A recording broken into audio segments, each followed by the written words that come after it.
शिवसेनेचा दसरा मेळावा नेस्को सेंटरमध्ये होणार आहे। पावसाच्या शक्यतेमुळे मेळाव्याचं ठिकाण बदलण्यात आलंय। आझाद मैदानाऐवजी नेस्को सेंटरमध्ये हा मेळावा होणार आहे।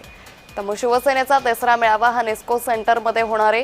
तर पावसाच्या शक्यतेमुळे दसरा मेळाव्याचं ठिकाण हे बदलण्यात आलेलं आहे। तर शिवसेनेनं आपल्या दसरा मेळाव्याचं ठिकाण बदललंय। आझाद मैदानाऐवजी नेस्को सेंटरमध्ये शिवसेनेचा दसरा मेळावा होणार आहे। तिथल्या भागातल्या लोकांना, कार्यकर्त्यांना इकडे न बोलवता तिकडे त्यांना पुन्हा त्यांच्या गाड्या वळवून त्यांना तिकडे मदत करण्याच्या सूचना आम्ही दिल्यात। आणि दसरा मेळावा जो आहे जी परंपरा आहे ती आम्ही नेस्कोमध्ये त्या ठिकाणी दसरा मेळावा करू। आणि हा दसरा मेळावा जो आहे शेतकऱ्यांसाठी आम्ही खऱ्या अर्थाने पूर्णपणे ही कार्यकर्त्यांची फौज आणि मदतीचा पूर्णपणे जे काही मदत जी आहे ती त्यांना देण्याचा निर्णय आम्ही घेतलेला आहे।